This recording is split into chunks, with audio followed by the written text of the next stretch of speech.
esse texto ele conta, eu não sei quantos de vocês já ouviram falar da história de dois irmãos na Bíblia, Caim e Abel. Quem já ouviu falar da história de Caim e de Abel? Uma boa parte. Ok, muito bem. Essa história, ela é uma história que, grande parte dela, ela é difícil, ela é dura. Mas eu entendo que nada daquilo que Deus colocou na sua palavra é sem propósito.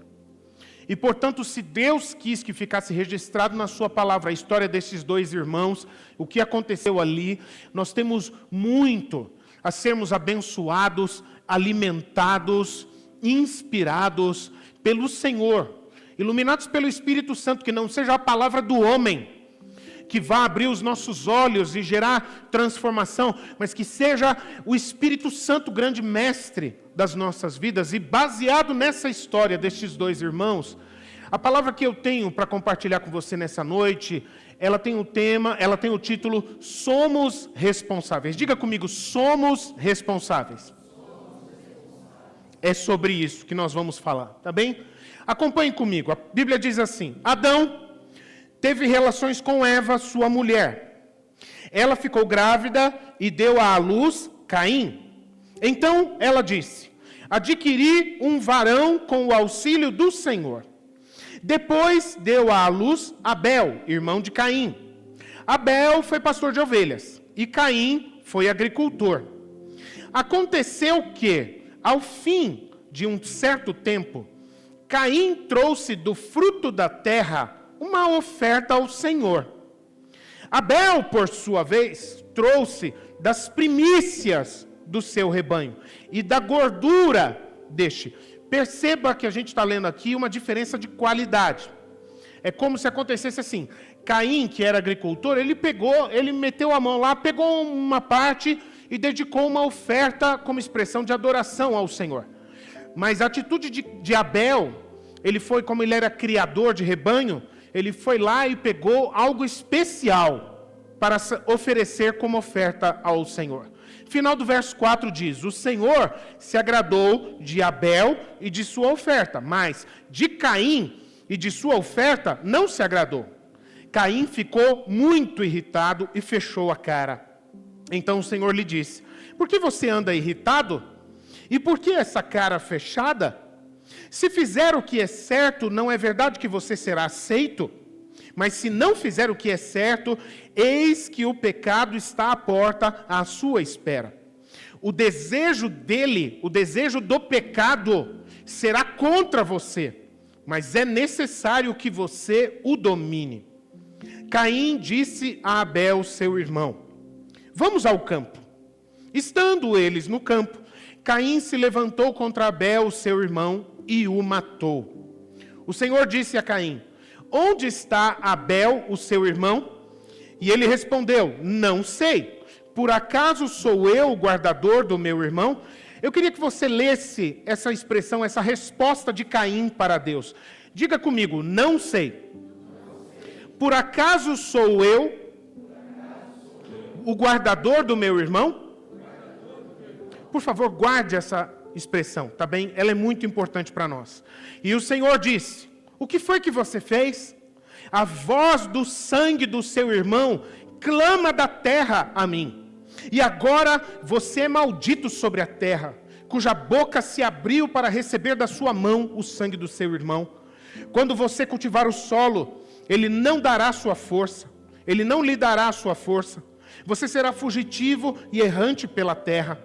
Então Caim disse ao Senhor: meu castigo é tão grande que não poderei suportá-lo.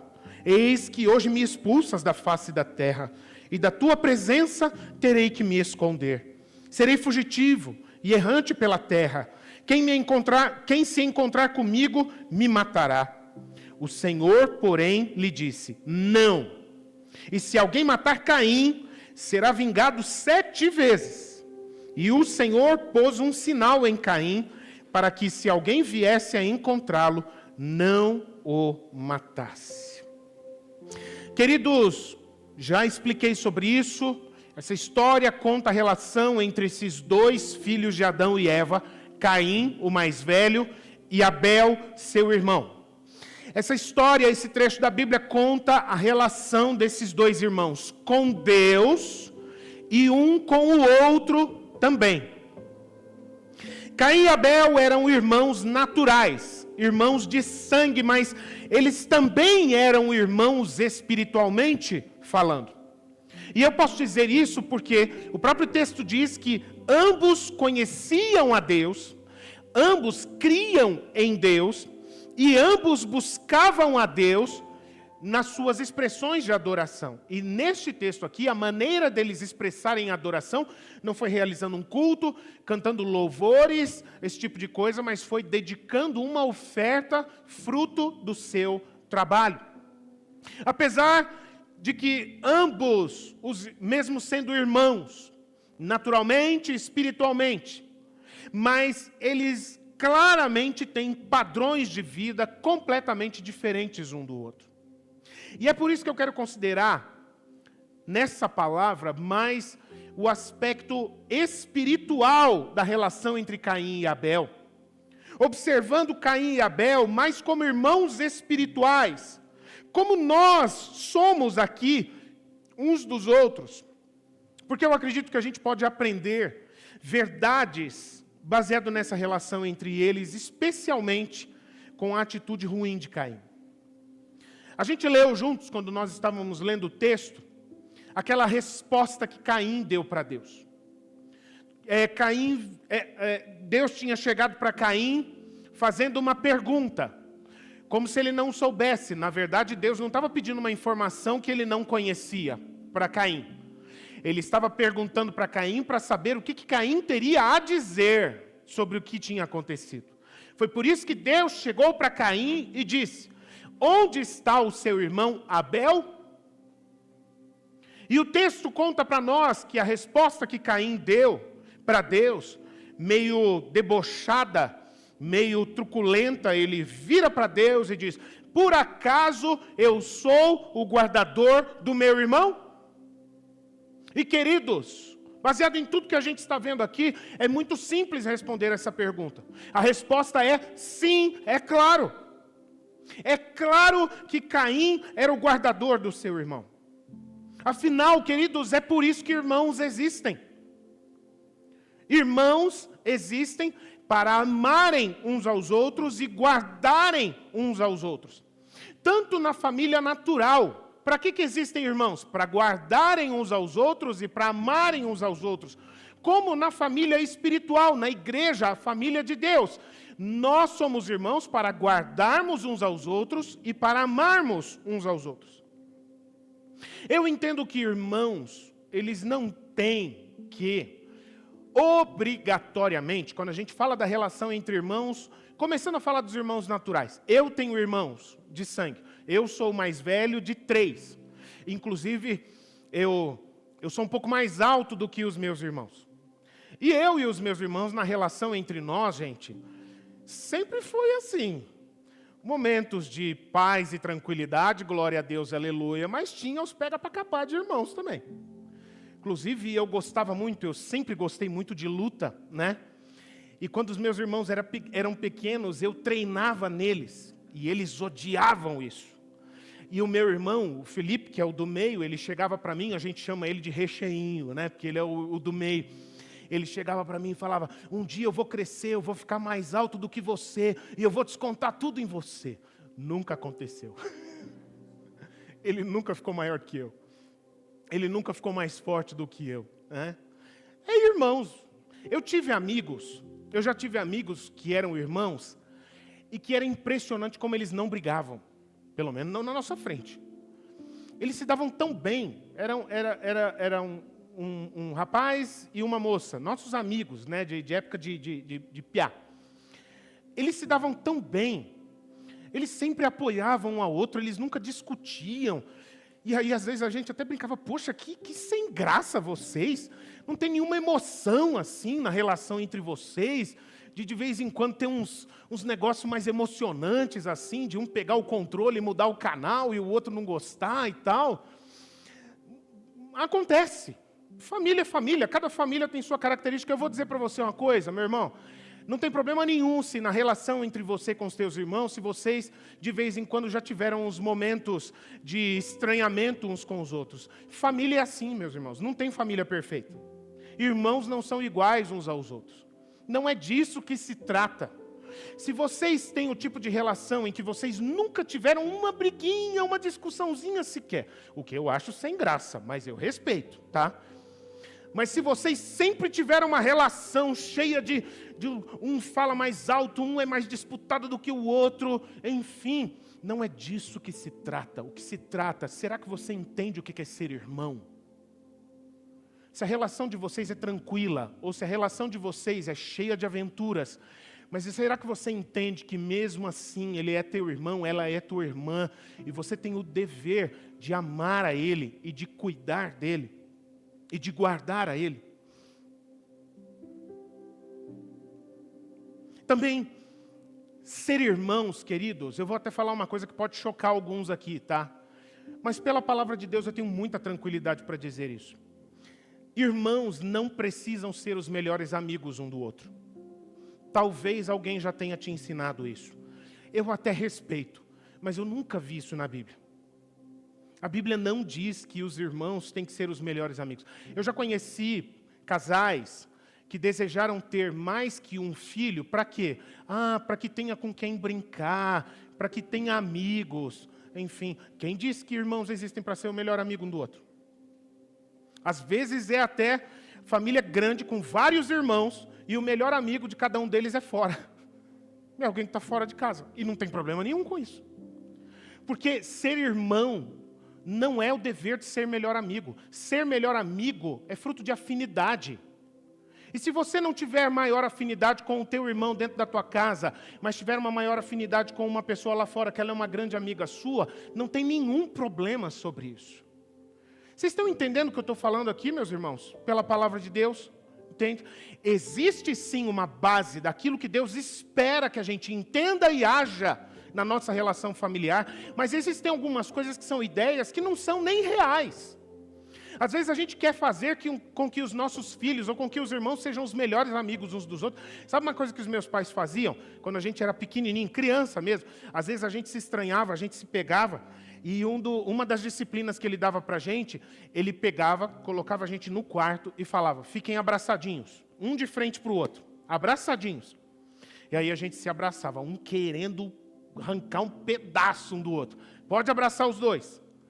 E vocês vão ficar abraçados aí até vocês voltarem a se amar e se perdoarem. Meu pai ia embora, fechava a porta do quarto e largava a gente. E ai se soltar. Ai se soltar. Aí ele voltava daqui meia hora, 40 minutos, 1 hora. Quando eles voltavam, a gente estava lá. Me perdoa, eu te amo. Porque aí voltava o nosso entendimento sobre o que é ser irmão. A gente pode ter diferença, a gente pode ter os estranhamentos, a gente pode ter as discordâncias. Faz sentido, acontece, mas a gente não pode deixar de se amar. A gente não pode deixar de guardar uns aos outros, porque é isso que irmão faz. Irmãos têm o dever de se amarem. Inclusive a Bíblia fala que às vezes a gente deve suportar uns aos outros em amor. Às vezes eu não estou com vontade. Às vezes eu nem concordo com você, mas amar não é porque eu concordo com você. Amar não é porque está tudo bem no nosso relacionamento.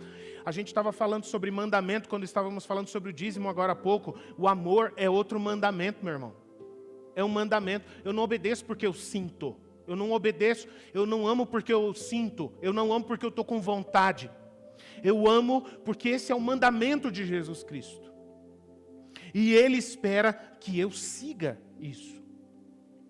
Às vezes nós vamos amar suportando uns aos outros.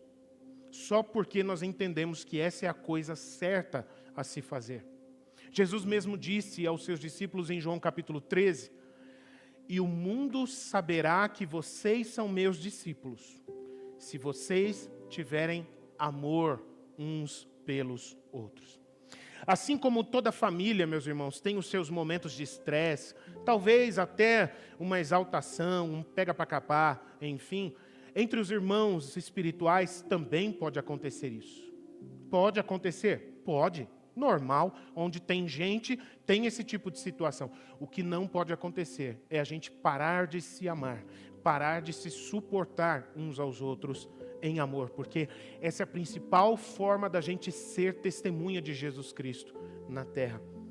E por isso, nós também temos o dever de nos amarmos, nem que seja para suportarmos uns aos outros, porque nós somos responsáveis uns pelos outros. Meus irmãos, sabe por que eu estou falando isso? Porque eu entendo a minha leitura desse momento, dessa nossa geração. Eu entendo que nós vivemos uma epidemia generalizada de individualismo e de falta de consciência do que é ser família. Geral isso. Geral. Nós vivemos uma geração em que se levanta uma mulher e fala: homem, casar, isso é perda de tempo. É melhor ficar sozinha. E quando uma pessoa fala isso, cheio de gente lá para aplaudir. É isso mesmo. Homem é um atraso de vida. Nós vivemos a geração que diz que ter filhos é um peso, é um fardo. Para que eu vou ter filhos? Nesse mundo tão difícil. Para que eu vou ter filhos só para dividir os meus planos com outras pessoas? E aí chega um monte de gente dizendo: é verdade, é melhor parar de pensar nisso, ficar sozinho. E daí vem uma coisa puxando a outra, como até mesmo o estímulo à prática do aborto de maneira inadvertida, etc. Não estou para falar sobre isso hoje aqui, mas só dizer que uma coisa puxa a outra. Às vezes, até dentro da igreja, às vezes até pessoas que se dizem discípulos de Jesus Cristo estão perdendo essa consciência de que nós somos uma família em Cristo, de que nós somos um corpo em Cristo. Nós acabamos de representar isso quando nós participamos juntos do pão e do vinho.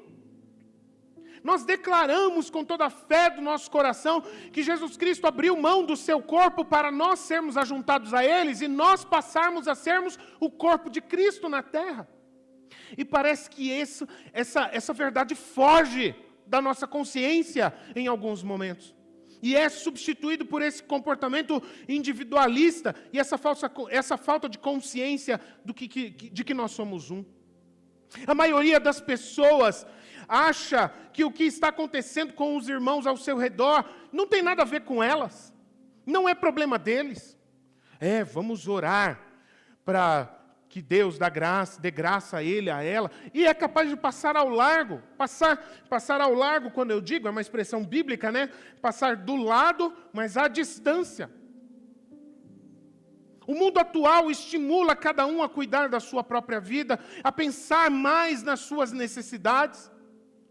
E eu me preocupo, meus irmãos, porque parece que a igreja está aceitando isso e se conformando com esse padrão, quando deveria andar na contramão do mundo. A palavra de Deus diz em Romanos capítulo 12, verso 2, e não vos conformeis com este mundo, não se amoldem à forma, não entrem no padrão deste mundo. O padrão do reino de Deus é diferente do padrão do reino da terra, mas sejam transformados no seu entendimento, para que vocês possam conhecer e viver a vontade de Deus, porque ela é boa, ela é agradável, ela é perfeita. Não se conforme, meu irmão, não se conforme, minha irmã.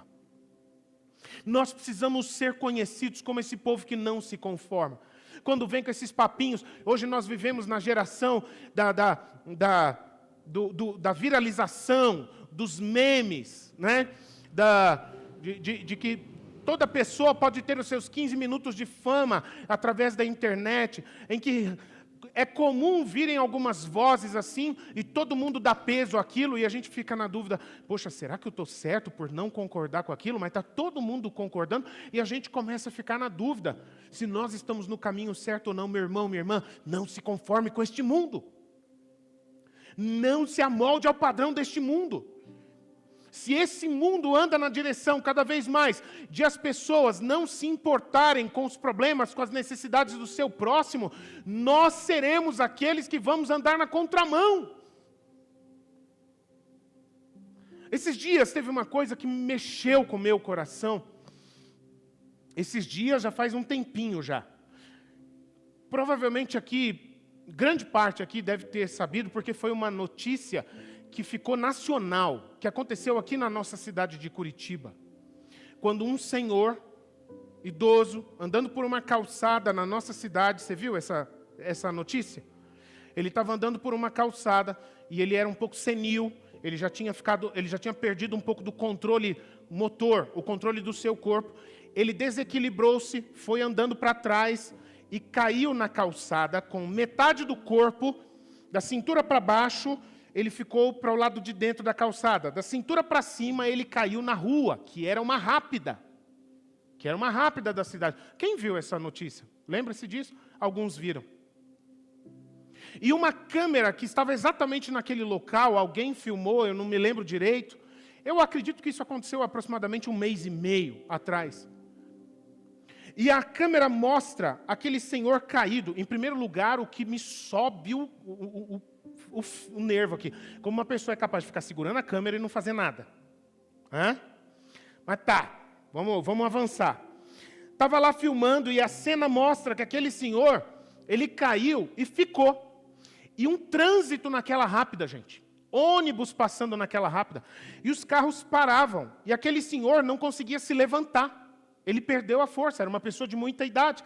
E aí os carros passavam em volta dele e avançavam. E ninguém parava para ajudar aquele senhor a se levantar. Até que o que aconteceu?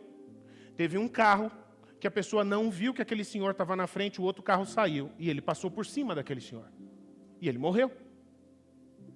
Eu fico imaginando, meus irmãos, um ônibus passou do lado. Um ônibus de linha da cidade. Passou do lado daquele senhor naquele momento, mostrou um ônibus amarelo da nossa cidade. E o motorista, ninguém pediu para descer, para ajudar aquele senhor. Era simples. Se alguém simplesmente tivesse feito isso, pegado na mão dele, levantado ele da rua, aquele senhor provavelmente estava vivo hoje, gente. Mas por simplesmente alguém não se importar de estender a mão, eu fico pensando, por que as pessoas não param numa situação como essa? Provavelmente tinha alguém que estava com pressa para chegar no trabalho. Não, eu estou com pressa, nossa, tem uma pessoa caída na rua, alguém vai parar para ajudar, mas eu estou atrasado, eu preciso chegar no meu trabalho. E a pergunta que eu quero fazer, quem aqui já foi demitido do seu trabalho, perdeu o emprego porque chegou no trabalho e falou assim, olha, desculpa porque eu cheguei 10 minutos atrasado, porque um senhor caiu na rápida, ele quase foi atropelado e eu parei para socorrê-lo. Não, está demitido por ter feito isso. Alguém já passou por isso aqui? Não, eu tenho uma prova na escola, eu tenho uma prova na faculdade, eu não posso parar para ajudar, porque senão eu vou chegar atrasado na prova da faculdade. Alguém aqui já chegou atrasado na faculdade ou na escola dizendo, olha, eu tive que ajudar uma pessoa que caiu na rua para que ela não se machucasse, não fosse atropelada. E por isso eu cheguei atrasado. Não, então aqui, tomou um 0 aqui, perdeu a prova. Você acha que aconteceria isso com você, meu querido? Eu tenho uma consulta agendada. Você acha que por você atrasar 10 minutos e chegar e falar, olha, eu tive uma emergência, a pessoa chegou, eu fui salvar uma pessoa que caiu no meio da rua, por isso eu atrasei 10 minutos, me desculpe, mas eu estou aqui. Não, perdeu a consulta. E eu vou falar para você que esse problema com plano de saúde, eu já tive algumas vezes, tá? Eu já tive algumas vezes, então eu sei o que eu estou falando, tá? Mas na nossa cabeça, meus irmãos, quando a gente está passando do lado de uma pessoa, as nossas necessidades, elas se tornam muito... eu vou parar para ajudar. E essa pessoa vai me pedir ajuda. E eu vou ter que levantar ela. E eu vou ter que ver se ela está machucada. Vai dar muito trabalho. Eu espero que alguém pare e dê atenção para ela. Foi isso que matou esse senhor. Dezenas, talvez centenas de pessoas passaram do lado dele com o mesmo pensamento. E hoje esse senhor está morto. Meu irmão, minha irmã, isso me indigna. Eu não tomei a liberdade de pedir permissão, então eu vou reservar aqui os detalhes. Mas há um tempão atrás na nossa igreja, teve uma irmã que ela me contou uma situação que ela viveu de estar andando na rua E ela, quando estava na rua, ela viu uma situação de violência. Um homem sendo violento com uma mulher. E ela me contou na hora, pastor, na hora, quando eu vi aquela cena, a única coisa que eu tinha dentro de mim é que eu tinha que fazer alguma coisa. Eu não podia ver aquela cena, deixar aquela mulher, deixar aquela mulher ser agredida da maneira como ela estava sendo, em plena luz do dia, no meio de uma rua, e não fazer nada por ela. E aquela irmã tomou uma atitude para afastar aquele agressor violento daquela pobre mulher que estava precisando de um socorro. E alguém pode pensar, não é problema meu, roupa suja se lava em casa. Como diz o ditado, em briga de marido e mulher, ninguém mete a colher. Meu irmão, se estiver dentro da igreja, mete sim. Meu irmão, se estiver no meio da rua, mete sim. E se for alguma coisa que for criminosa, mete sim a colher. Porque nós somos cristãos. O Deus de toda glória, Ele abriu mão da sua glória para andar no meio de pecadores. Ele correu riscos, Ele foi levado para a cruz no nosso meio, e Ele não mediu esforços para isso. E o que o Senhor Jesus nos fala é, tudo quanto você quer que lhes façam, fazei vós também. Em algum momento você já teve a necessidade, você já teve o sentimento, a sensação assim, poxa, como seria bom se alguém ligasse para mim nesse momento? Você já viveu essa situação? Eu acredito que sim. Por que você não começa a semear isso? Eu acredito que em algum momento você já tenha pensado, poxa, nesse momento que eu estou vivendo aqui, como seria bom se alguém se oferecesse para me dar uma força aqui? Eu acredito, muito provavelmente, todos nós já tivemos um momento assim e esperamos isso de alguém. Por que você não começa a fazer isso em primeiro lugar pelos outros? Como uma semente. Como que lançar uma semente? Meus irmãos, nós não podemos nos conformar com isso. Nós não podemos fazer parte desse grupo. Fico até pensando, até passa pela minha cabeça, aquele dia, aquela situação que aquele senhor morreu, provavelmente num daqueles carros tinha algum crente. Provavelmente dentro daquele ônibus tinha gente que se dizia cristã. Provavelmente naquela calçada no meio dos pedestres, que viram aquela pessoa e não fizeram nada por ela, tinha alguém que se dizia evangélica. E estavam tão cheias dos seus problemas, das suas necessidades, das suas ocupações, que sua agenda era mais importante do que a vida daquele senhor.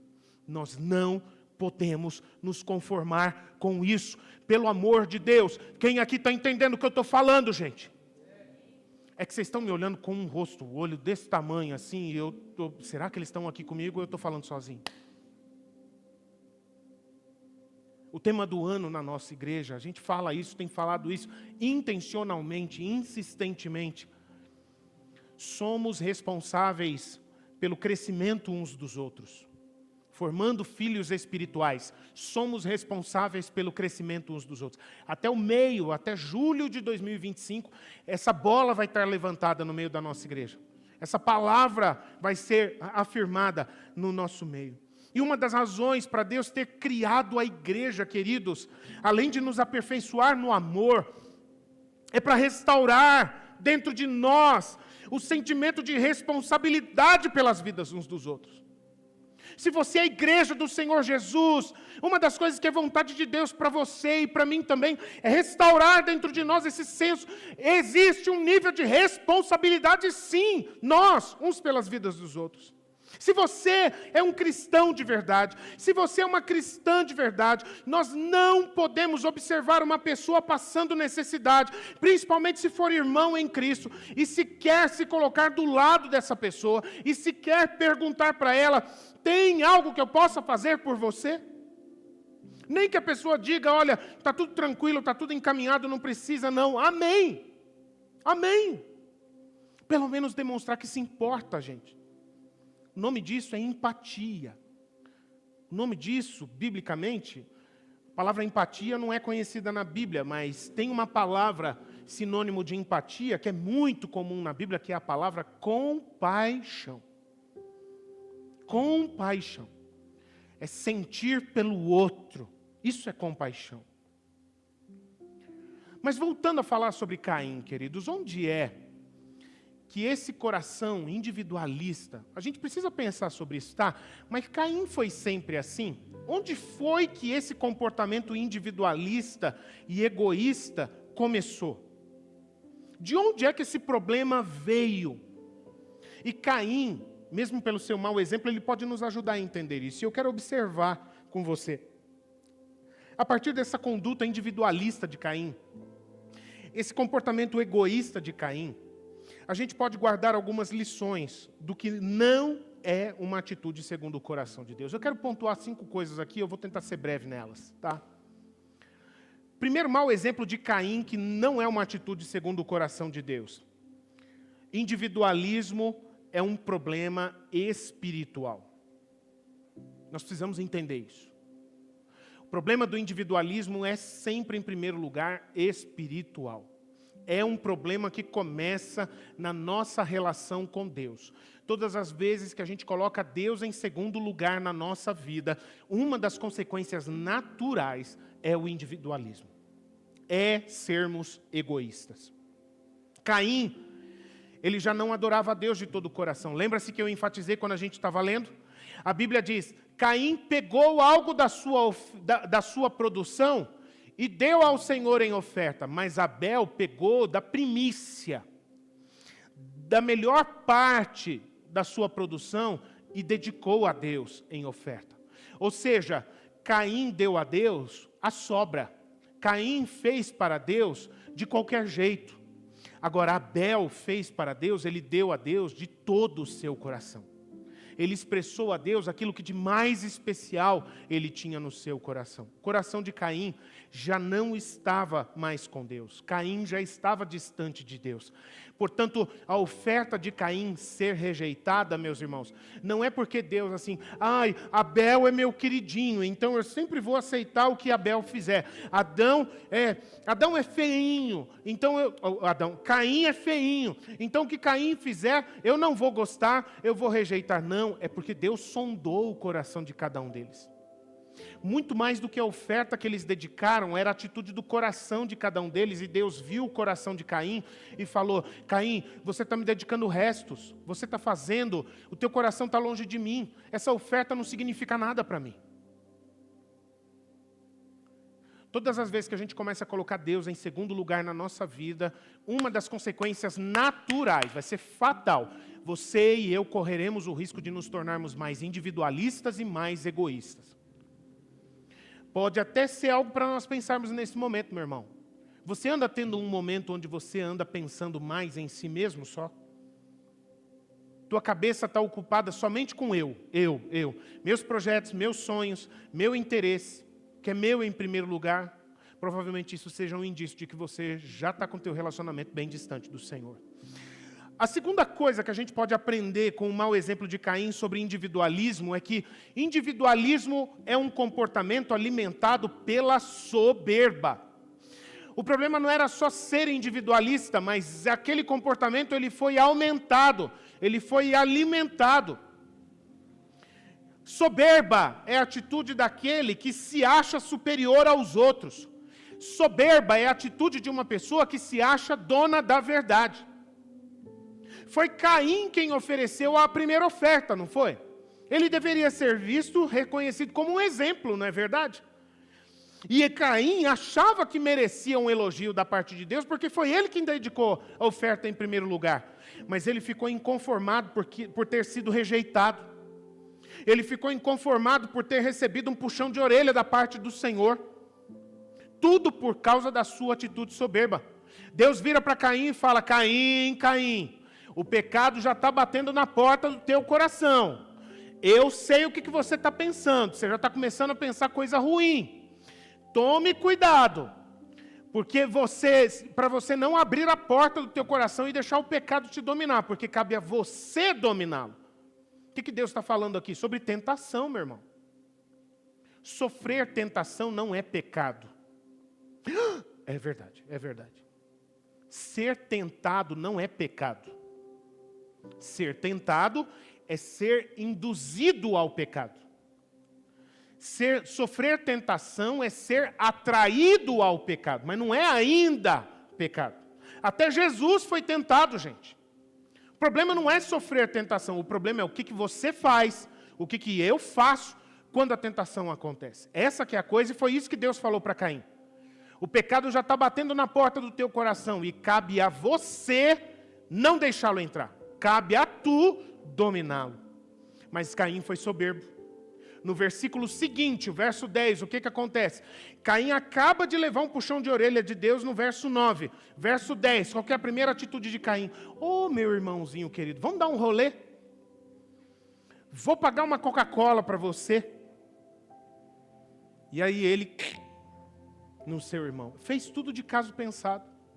Ele deixou-se ser dominado pelo pecado. Soberba, soberba. Ele se comportou como alguém que era dono da verdade. Meu irmão, minha irmã, que isso gere temor no teu e no meu coração, em nome de Jesus.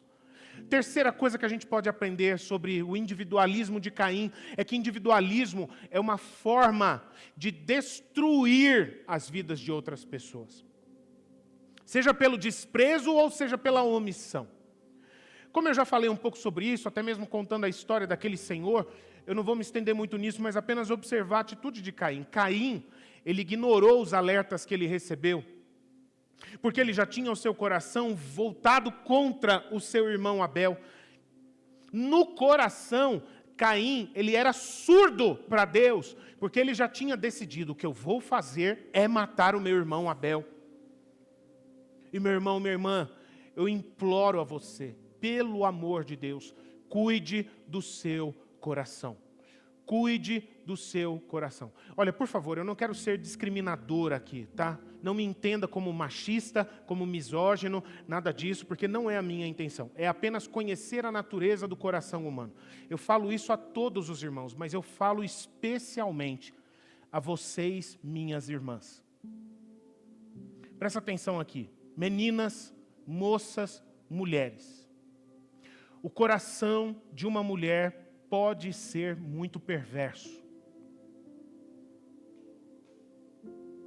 Eu vou falar de novo. O coração de uma mulher pode ser muito perverso. Ah, só de mulher o pastor está... Não, de homem também. Homem também. Mas mulher remói muito mais os sentimentos e os pensamentos do que o homem. Uma questão natural. Entende? Homem também faz isso. Também faz isso. Mas a mulher, ela gera e ela remói isso com muito mais facilidade dentro do seu coração e na mente também. Cuide do seu coração. Eu não estou falando isso para gerar condenação. Eu não estou mandando indireta, porque é direto, meus irmãos. Chega a gente depois. Pastor, estava mandando recado para mim na mensagem. Meu irmão, eu estou mandando recado para todos. Não é indireta que eu estou mandando. Eu estou mandando uma reta. Se você não entendeu isso ainda. Sempre tem alguém que vem falar, o pastor estava falando de mim na mensagem. Meu irmão, se você soubesse, passa uma semana comigo no gabinete. Não é só contigo que acontecem essas coisas, tá? Por favor, cuide do seu coração. Porque você pode estar condenando pessoas. Pessoas a quem Deus ama. Porque você pode estar matando pessoas por quem Jesus morreu dentro do seu coração. Você pode estar destruindo pessoas que Deus deseja resgatá-las por causa de sentimentos e de pensamentos que você anda remoendo dentro de si.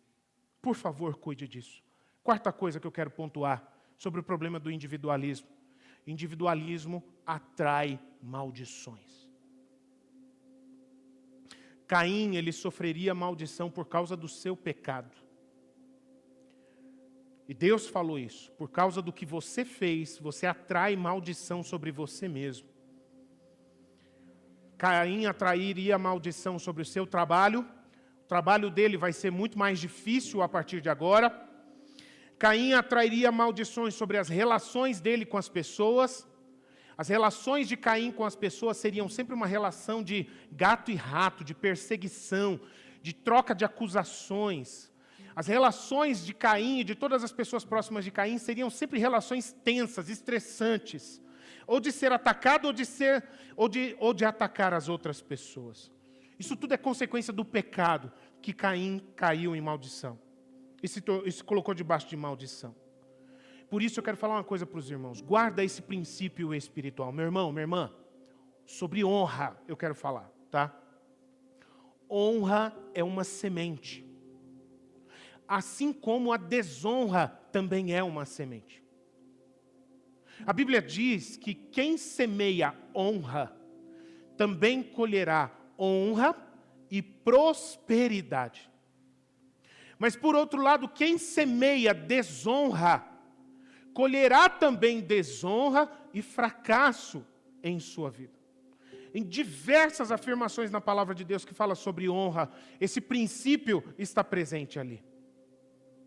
Aquilo que uma pessoa faz para outras pessoas, um dia, cedo ou tarde, vai voltar contra ela.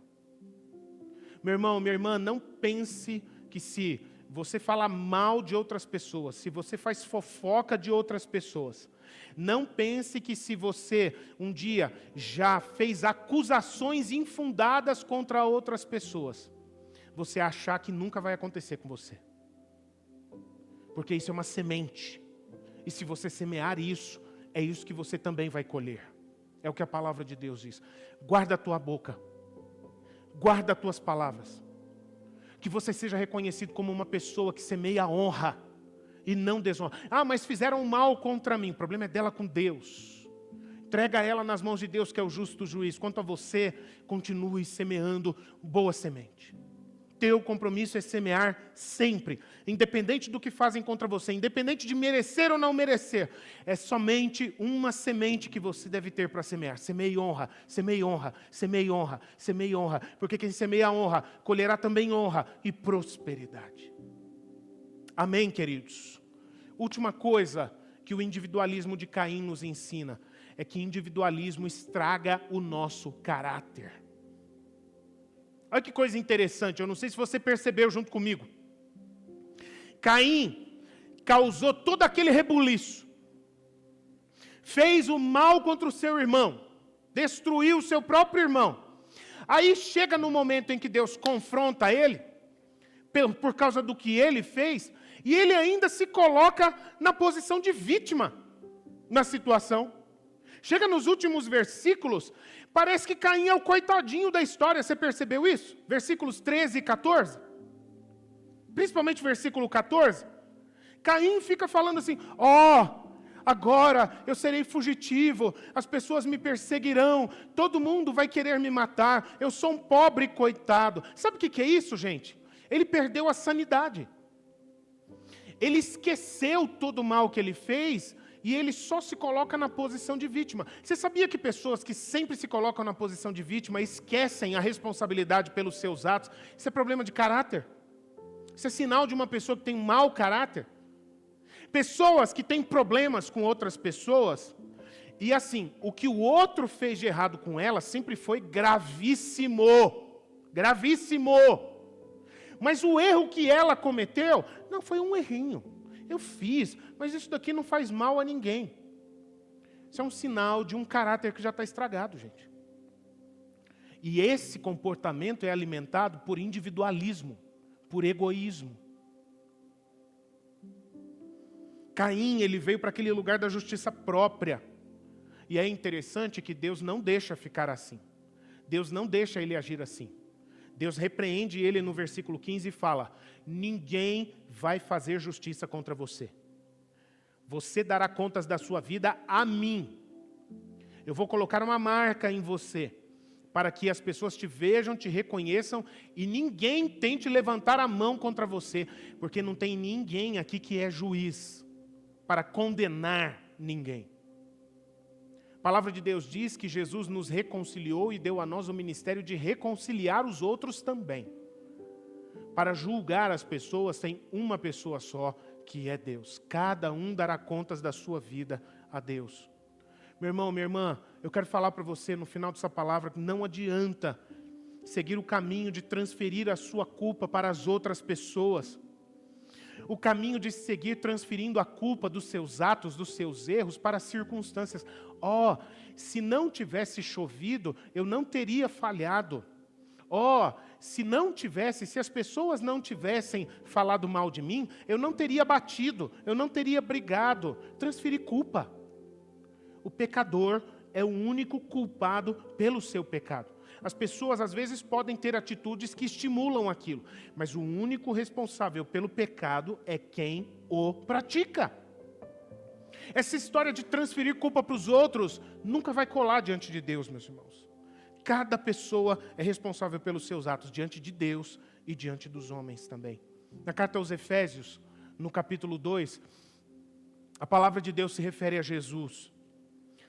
E ali diz que Jesus pagou um alto preço na cruz do Calvário com uma intenção. Sabe qual era? Efésios capítulo 2, o que diz? Jesus pagou um alto preço na cruz para unir pessoas. Unir as pessoas. Unir as pessoas com Deus, em primeiro lugar. Mas também unir as pessoas umas com as outras. Quando Jesus morreu na cruz, Ele destruiu o muro de inimizade. Quando Jesus morreu na cruz, o véu que nos separava foi rasgado.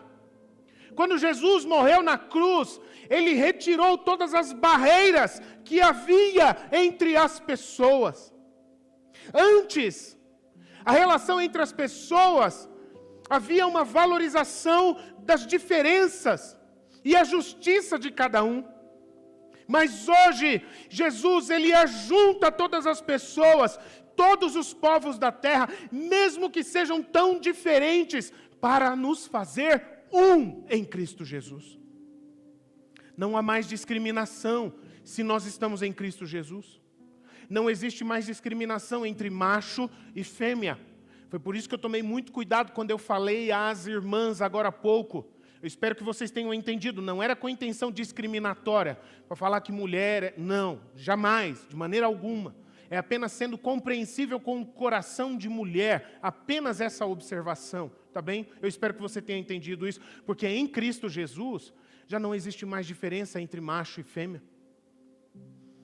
A partir do momento em que Jesus quebrou a barreira, o muro de inimizade na cruz do Calvário, não existe mais diferença entre rico e pobre para Deus.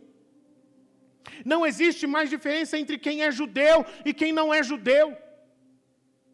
Não existe mais diferença entre quem é grande e é pequeno, quem está certo, quem está errado. Essas diferenças, elas são destruídas, elas foram retiradas, porque os méritos não são mais meus, os méritos não são mais seus, os méritos são todos de Jesus. Jesus é a nossa justiça. Nós somos o corpo de Jesus e nele nós somos um.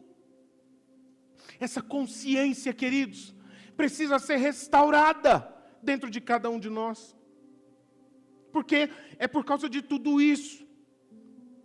Ao vermos todas essas coisas, o que eu espero, eu estava orando com alguns líderes aqui antes de entrarmos para o culto, a minha oração, meus irmãos, durante essa semana, é para que essas palavras, elas gerem essa expectativa de que a gente deveria se importar mais, aprender a se importar cada vez mais com os nossos irmãos e sentir mais o que eles estão sentindo. Seja nas nossas orações, eu entendo que as nossas orações deveriam ser diferentes. A gente não orar pelo irmão lá, mas a gente orar como se a gente estivesse do lado dele. Quando um irmão, quando uma irmã vem no nosso imaginário, e eu quero deixar isso com você, meu irmão, fica essa dica, tá? Quando uma pessoa vem na tua memória, você se lembra de uma pessoa que você nem a viu nos últimos dias de maneira inadvertida, não ache isso como uma coisa aleatória. Muito provavelmente, o Espírito Santo está trazendo essa pessoa ao teu coração. Faça alguma coisa por ela. Ah, mas eu não pude ir ao encontro dela, eu não pude ligar para ela, não tem problema. Ore por ela, pelo menos. E quando possível, diga, eu orei por você essa semana, eu não sei porquê. Mas fique tranquilo, Deus sabe o que essa pessoa está passando. Deus sabe o que está acontecendo. Aprenda, eu quero te encorajar, aprenda a partir de hoje. Ore diferente pelas pessoas. Não ache como algo aleatório, quando uma pessoa vem na sua mente, na sua memória assim, achando que é algo que não tem nada a ver. Orarmos pelos irmãos com mais compaixão, orando pelos irmãos da maneira como nós gostaríamos que orassem por nós. A nossa maneira de ver a igreja deveria ser diferente. Abriu um pouco meu coração aqui como pastor.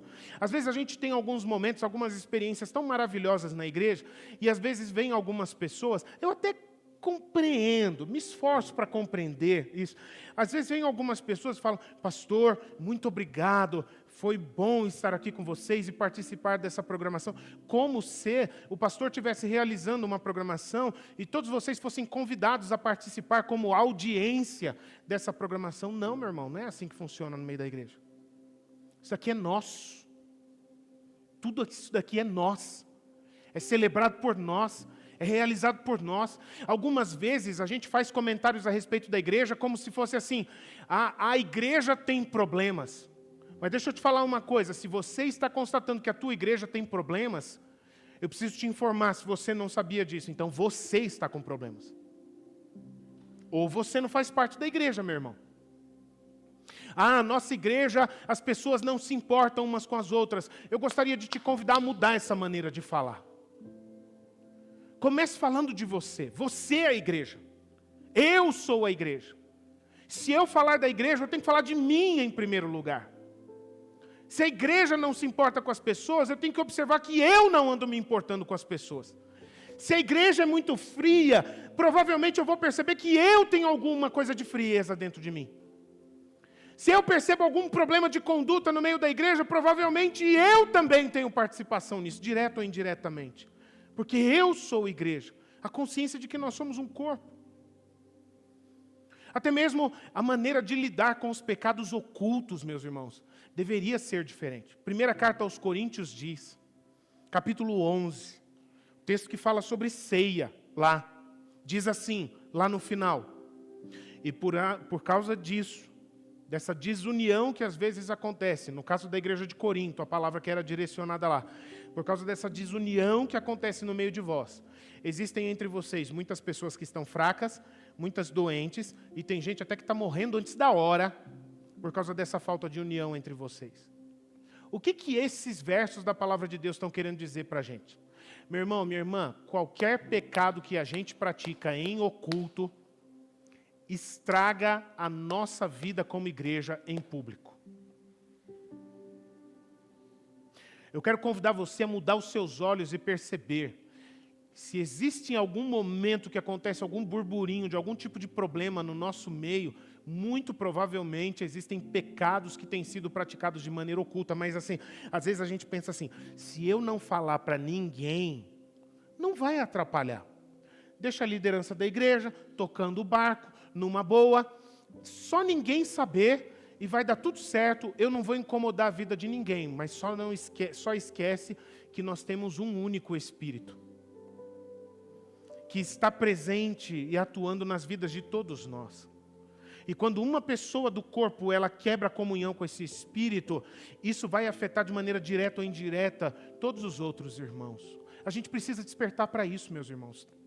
A gente precisa perceber que nós temos mais responsabilidade sobre as vidas uns dos outros do que a gente imagina. Existe uma diferenciação que a gente precisa amadurecer na maneira de ver. Essa diferença que há uma diferença entre absorver os problemas das pessoas para nós, como se os problemas fossem nossos. Isso é errado, tá? Então eu já vou dizer aqui, talvez esse conselho sirva para alguma pessoa, tá? Mas é da minha família, mas eu tenho a minha família agora. Ok, se você tem a sua família, o problema dos seus parentes não é problema teu. Não absorva os problemas dos seus parentes como se fossem teus. É família, precisa ajudar. Entenda corretamente o que eu estou falando. Família tem que ajudar a família. Mas absorver os problemas dos outros como se fossem nossos, o problema só muda de lugar. Faz sentido isso, gente? Você está entendendo? O problema só muda de lugar. Então esse não é o caminho sábio. Mas a gente passar a se importar com a vida das pessoas ao nosso redor e a gente se interessar pelo crescimento das pessoas, isso é o certo. Demonstrar para as pessoas, eu me importo. Eu me importo. Ah, mas eu não quero. Não, se você não quer me ouvir, eu só posso lamentar e orar por você. Vou continuar te amando. Não vou levar para o coração isso. Mas eu me importo com você e vou continuar me importando com você. Esse é um outro problema da nossa geração, gente. De pessoas que querem ser igreja sem estarem envolvidos com a igreja. Não querem que a igreja cuide das vidas deles. Não querem que os irmãos saibam dos seus problemas. Não querem que os irmãos ajudem, estendam a mão para socorrer, para ajudar. Não querem compartilhar os seus pecados para ajudar, para encontrar alguém que ajude a levantar e a vencer nas lutas. Não, esse negócio é bucha para a cabeça, é problema para a cabeça. Não, meu irmão, isso é ser corpo, isso é ser família, isso é ser igreja. É por isso que uma pessoa que foi marcada pelo amor, pelo sacrifício de Jesus, com certeza, aquela pergunta que Deus fez para Caim, ela responderia diferente. Deus pergunta para cada um de nós, onde está o seu irmão? A pergunta que Deus fez para Caim, Ele faz para mim também. A mesma pergunta que Deus fez a Caim, Ele faz para você também, para cada um de nós. Onde está o seu irmão? Como é que anda o seu irmão? O que você tem feito pelo seu irmão? E o que Deus espera que a gente responda é: sim, Senhor. Eu sou o guardador do meu irmão. Eu sou a guardadora da minha irmã. Eu sou responsável pelo crescimento dele. Assim como ele também tem responsabilidade sobre mim. Porque nós somos um corpo e uma família em Cristo Jesus. Até nas pequenas coisas, meus irmãos. Até nas pequenas coisas. Como, por exemplo, 2 irmãos que se casaram. Isso é importante para nós. Como uma família que está recebendo novos filhos. Isso envolve todos nós, é importante para todos nós. Como é que estão as coisas? Está tudo bem com a saúde, com a provisão dos recursos? Isso é importante para todos nós. Um irmão, por exemplo, dentro da célula que está fazendo aniversário. E me incomoda como às vezes essa consciência do mundo. Não, eu não me importo com aniversário, com datas comemorativas. Deveria, porque a Bíblia diz no Salmo 90 que marcar esses momentos e relembrar eles com gratidão ao Senhor é algo bom que traz sabedoria. E talvez, meus irmãos, a gente anda com a nossa consciência e o nosso coração mais moldado ao padrão do mundo do que o padrão de Cristo. A gente tem responsabilidade uns sobre os outros. Você pode ficar em pé, por favor? Eu não preciso que os irmãos do louvor cheguem aqui, tá bem? Fiquem aí, por favor. Pega na mão de quem está do seu lado aí, por favor. Isso é muito importante, tá? Isso é muito importante nesse momento. Feche seus olhos. Eu pedi para os irmãos da comunicação colocarem um louvor que fala muito ao meu coração. O título desse louvor, ele é Somos. É uma canção que ela foi composta e ministrada não por um ministério, não por uma igreja, mas por uma comunhão de ministérios e de igrejas. Belo Horizonte, a igreja de Belo Horizonte se uniu com a igreja de Florianópolis, que se uniu com a igreja de Londrina, que se uniu com a igreja de São Paulo, e eles juntos ministraram essa canção. Pode aumentar mais um pouco, por favor? Você pode fechar os seus olhos? Eu gostaria que você ouvisse essa canção, os versos dessa canção. Eles dizem: nós somos o corpo de Cristo. A expressão do coração, do caráter, da glória de Jesus Cristo.